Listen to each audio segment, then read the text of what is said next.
The road not taken Robert Frost ने लिखी है। रॉबर्ट फ्रॉस्ट एक अमेरिकन पोएट है। चलिए सबसे पहले हम समरी करते हैं। Summary of the pome. Poet एक ऐसी जगह खड़ा है जहां से दो रास्ते निकलते हैं। वो एक ही रास्ते पर जा सकता है। वो सोचने के लिए टाइम लेता है कि कौन सा रास्ता उसके लिए सही रहेगा। वो उस रास्ते को चूज करता है जिस पर बहुत घास है और कम लोगों ने ट्रैवल किया है। वो दूसरे रास्ते को किसी और दिन के लिए छोड़ देता है। वो जानता है कि वो कभी भी उस रास्ते पर वापस नहीं जा पाएगा जो उसने छोड़ दिया है। जो रास्ता उसने चूज किया है वो सिर्फ उसी पर आगे बढ़ता चला जाएगा। जैसे ही वो अपने चूज किए हुए रास्ते पर आगे बढ़ता है वो रियलाइज करता है कि दोनों रास्ते एक जैसे ही हैं। उसे समझ आ जाता है कि उसका फ्यूचर इस बात पर डिपेंड करता है कि वो कौन सा रास्ता चूज करता है। वो जानता है कि दोनों रास्तों में प्रॉब्लम्स आएंगी। जो रास्ता उसने चूज किया है उसी डायरेक्शन में उसकी लाइफ आगे बढ़ती चली जाएगी और जो रास्ता उसने छोड़ दिया है वो फिर से उस रास्ते पर नहीं जा पाएगा। पोएट अब फ्यूचर में पहुंच जाता है। वो अपने डिसीजन से खुश नहीं है। उसे दुख और पछतावा है कि उसने पहला वाला रास्ता छोड़ दिया। अगर वो उसे चूज करता तो उसकी लाइफ बेटर होती। टाइटल। चलिए सबसे पहले हम टाइटल का मतलब समझते हैं। द रोड नॉट टेकन उस रास्ते के बारे में है जो रास्ता हम अपनी लाइफ में चूज नहीं करते हैं। जो रास्ता हम अपनी लाइफ में चूज करते हैं उसे द रोड टेकन कहते हैं। जब हम अपनी लाइफ में सही डिसीजन नहीं ले पाते हैं और गलत रास्ता चूज कर लेते हैं तो हम बहुत परेशान होते हैं, पछताते हैं और चाहते हैं कि उस रास्ते को चूज करें जो हमने छोड़ दिया है। पर ऐसा नहीं हो सकता। हम वापस उस जगह नहीं पहुंच सकते जहां से हमने अपना रास्ता चुना था। इसीलिए पोएट ने इसे द रोड नॉट टेकन कहा है। मैसेज। रॉबर्ट फ्रॉस्ट ने द रोड नॉट टेकन से एक बहुत अच्छा मैसेज दिया है। हम अपनी लाइफ में जो भी डिसीजन लेते हैं, जो भी रास्ता चूज करते हैं, वो हमारी लाइफ को उसी डायरेक्शन में लेके जाता है। हम फिर शायद ही कभी उस रोड पर आ सकते हैं जो हमने नहीं ली होती है, यानी कि द रोड नॉट टेकन। इसीलिए हमें अपनी लाइफ में सोच समझ के डिसीजन लेना चाहिए और सोच समझ के सही रास्ता चूज करना चाहिए ताकि हमें बाद में पछताना ना पड़े। Explanation of the pome. चलिए हम पोम का लाइन वाइज एक्सप्लेनेशन स्टार्ट करते हैं और साथ में फिगर ऑफ स्पीच भी करते रहेंगे। Two roads divorced in a yellow would. Diverge का मतलब होता है अलग होकर दूसरे डायरेक्शन में जाना। येलो का मतलब होता है येलो लीव्स जो ऑटम सीजन में गिरती हैं। वुड का मतलब यहाँ है जंगल। पोएट बोलता है कि वो एक जगह खड़ा है जहां से दो रोड्स निकलती हैं अलग अलग डायरेक्शन में। वो रोड्स फॉरेस्ट में जा रही है। फॉरेस्ट में येलो लीव्स गिरी हुई हैं जैसे कि ऑटम सीजन में गिरती हैं। येलो वुड का मतलब है वो दुनिया जहां लोग पहले से रह रहे हैं। यहाँ मेटाफर से रोड को लाइफ बताया गया है। पोएट अपनी लाइफ में ऐसे पड़ाव पर खड़ा है जहां उसके सामने दो रास्ते हैं, उसमें से उसे किसी एक को चूज करना है। And sorry I could not travel both. Sorry का मतलब है कि पोएट को बुरा लग रहा है कि वो दोनों रोड्स पर ट्रैवल नहीं कर पाएगा। एक बार में एक ही रोड पर जा सकता है, ना कि दोनों पर। इसका मतलब है कि वो लाइफ में सिर्फ एक ही पाथ चूज कर सकता है, ना कि दोनों। And be one traveller long I stood. And be one traveller का मतलब है कि वो सिर्फ एक ही पर्सन है, इसीलिए एक ही पाथ पर ट्रैवल कर सकता है। लॉन्ग आई स्टूड इसका मतलब है कि पोएट बहुत देर तक खड़ा होकर रोड्स को देख रहा है जहां से वो अलग हो रही हैं और सोच रहा है कि कौन सी चूज करें। पोएट की लाइफ में दो पाथ हैं उसमें से उसे किसी एक को चूज करना है। वो इस बारे में सोच रहा है। वो किसी भी तरह की जल्दी नहीं करना चाहता। ये उसकी लाइफ का सवाल है, इसीलिए वो आराम से सोचकर ही कोई पाथ चूज करना चाहता है। And look down one as far as I could. One का मतलब है वन पाथ, यानी कि एक रास्ता।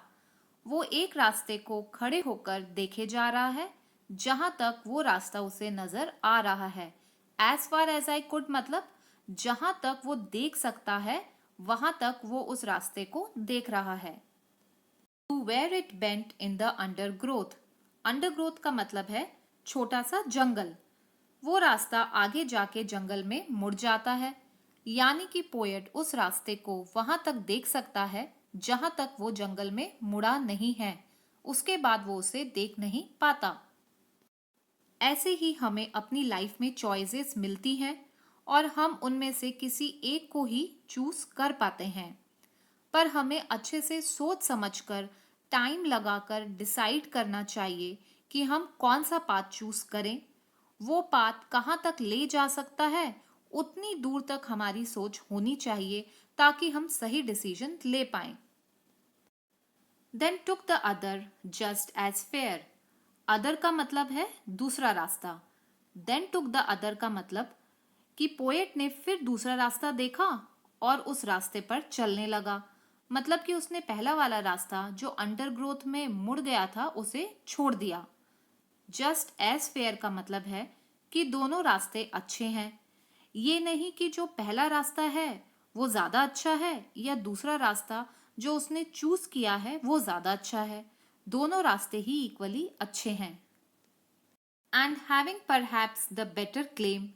क्लेम का मतलब है ज्यादा अच्छी चॉइस। पोएट को अब लगता है कि जो रास्ता उसने चूज किया वो उसके लिए ज्यादा अच्छी चॉइस है। वो रास्ता उसके लिए बेटर है, इसीलिए उसने उसे चूज किया है। Because it was grassy and wanted wear. Grassy का मतलब है जिस पर बहुत ज्यादा घास है और जो यूज नहीं किया गया है। वॉन्टेड वियर का मतलब है नॉट यूज्ड मच। वियर का मतलब है वियर एंड टीयर। क्योंकि उस रास्ते में बहुत सारी घास थी, इसका मतलब उस रास्ते पे कम लोग गए थे। ज्यादा लोगों ने उसे यूज नहीं किया था, इसीलिए उसकी घास हटी हुई नहीं थी। वांटेड वेयर का मतलब है कि उस रास्ते को ज्यादा लोगों ने यूज नहीं किया है, इसीलिए उसमें वियर एंड टियर मतलब कुछ भी डैमेज नहीं हुआ है। ज्यादा लोगों के यूज करने से रास्ता खराब हो जाता, पर कम लोगों ने उसे यूज किया है इसीलिए वो नया सा है। पोएट ने वो रास्ता चूज किया है जिस पे कम लोगों ने ट्रैवल किया है। Though as for that, the passing there had warned them really about the same. Passing there का मतलब है आगे जाना। जैसे ही पोएट उस रास्ते पर आगे जाता है उसे पता चलता है कि दोनों रास्ते बराबर यूज किए गए हैं। मतलब दोनों रास्ते लोगों ने यूज किए हैं, उन पर ट्रैवल किया है, इसीलिए दोनों रास्ते सेम ही हालत में हैं। दोनों इक्वली खराब हैं। हम अपनी लाइफ में कोई भी पाथ चूज करें, सब में प्रॉब्लम्स आती हैं। फायदा भी होता है, नुकसान भी होता है, पर हमें आगे बढ़ते जाना चाहिए। हम सोचते हैं कि हमने बेटर पाथ चूज किया है, पर सारे पाथ सेम होते हैं, सब में ट्रबल आती है। And both that morning equally ले। बोथ का मतलब है दोनों रास्ते। उस मॉर्निंग दोनों रास्ते सेम थे। दोनों रास्तों में कोई डिफरेंस नहीं था, एक जैसे थे। In leaves no step had trodden black. Trodden का मतलब होता है पैर रखना या वॉक करना। रास्ते पर पत्तियां थी और वो बिल्कुल फ्रेश थी, जैसे उन पर कोई भी पैर रखकर नहीं गया हो। अगर लोग उस रास्ते पे जाते तो पत्तियों का कलर ब्लैक हो जाता, क्योंकि लोगों के जूतों की डस्ट पत्तियों को खराब कर देती। पर उस रास्ते से कोई गया ही नहीं, इसीलिए उनका कलर सेम था, बदला नहीं था। Oh, I kept the first for another day. Poet कहता है कि उसने पहला वाला रास्ता छोड़ दिया और दूसरे रास्ते पर चल रहा था।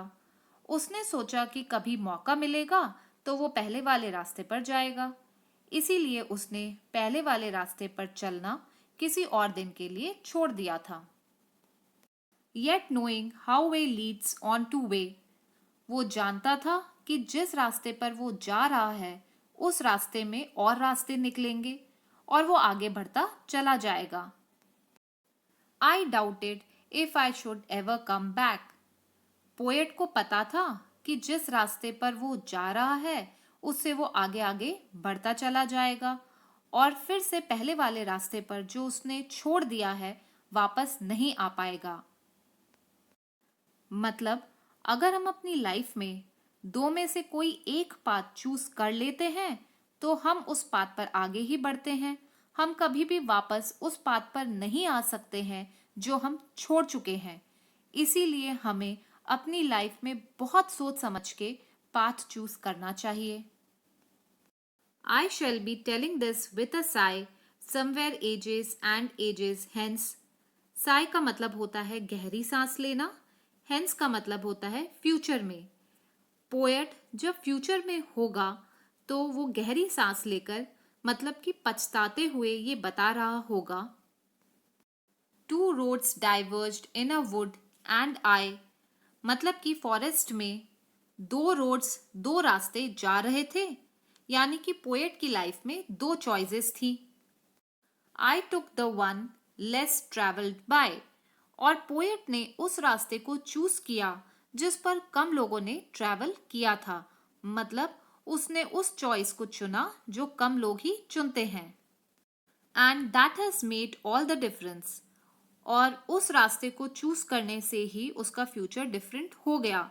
मतलब हम अपनी लाइफ में क्या चूज करते हैं, किस पाथ पर जाना चाहते हैं, उसी से हमारा फ्यूचर डिसाइड होता है। अगर हम अपनी लाइफ में सोच समझकर पाथ चूज करते हैं तो हम आगे बढ़ते चले जाते हैं और हमारा फ्यूचर अच्छा होता है, मतलब ब्राइट होता है। हमें इस बात का दुख नहीं होता कि हमने दूसरा रास्ता छोड़ दिया है। पर अगर हम बिना सोचे समझे कोई भी रास्ता चूज कर लेते हैं तो हम कभी भी पीछे वापस नहीं जा सकते हैं। हम उस रास्ते पर आगे जाते रहते हैं और हमारा फ्यूचर खराब हो जाता है। अब हम हर स्टैंजा की फिगर ऑफ स्पीच देखते हैं। Rhyme scheme. चलिए सबसे पहले हम राइम स्कीम देखते हैं। वुड, स्टूड और कुड तीनों एक साथ राइम कर रहे हैं। बोथ और अंडरग्रोथ एक साथ राइम कर रहे हैं। तो वुड, स्टूड और कुड ए होगा और बोथ अंडरग्रोथ बी होगा। तो राइम स्कीम होगी A B A B. Metaphor. दूसरी फिगर ऑफ स्पीच मेटाफर है। मेटाफर में दो अलग चीजों को कंपेयर किया जाता है। Two roads diverged in a yellow wood, यहाँ रोड को लाइफ से कंपेयर किया गया है। जैसे यहाँ रोड से दो रास्ते निकलते हैं उसी तरह पोएट की लाइफ में भी दो रास्ते हैं और उसे किसी एक को चुनना है। रोड और लाइफ दोनों अलग अलग चीजें हैं, फिर भी उन्हें कंपेयर किया गया है, इसीलिए यहाँ मेटाफर का यूज किया है। कॉन्सोनेंस। तीसरा figure of speech consonance use में लिया गया है। कॉन्सोनेंट साउंड्स का रिपीट होना कॉन्सोनेंस कहलाता है। Two roads diverged in a yellow wood में डी साउंड रिपीट हो रही है। Visual imagery. चौथा figure of speech visual imagery है। इसका मतलब होता है कोई भी सीन या पिक्चर हमारी आंखों के सामने बने। जैसे येलो वुड शो करता है पीली पत्तियों से भरा जंगल, इसे हम इमेजिन कर सकते हैं। अंडरग्रोथ भी विजुअल इमेजरी है। सिमिली। सेकेंड स्टैंजा में फिगर ऑफ स्पीच सिमिली है। सिमिली में दो चीजों को कंपेयर किया जाता है पर एज या लाइक वर्ड्स यूज में लिए जाते हैं। यहाँ पर जस्ट एज फेयर सिमिली है। यहाँ पर पोएट ने पहले वाले रास्ते को दूसरे वाले रास्ते से कंपेयर किया है और दोनों को अच्छा बताया है। इस स्टैंजा में विजुअल इमेजरी है ग्रासी और वियर। एलिट्रेशन।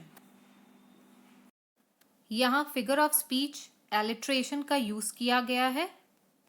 एलिट्रेशन में एक ही तरह की साउंड रिपीट होती है। यहाँ पे वांटेड वेयर में एलिट्रेशन है क्योंकि W की साउंड रिपीट हो रही है। पर्सोनिफिकेशन।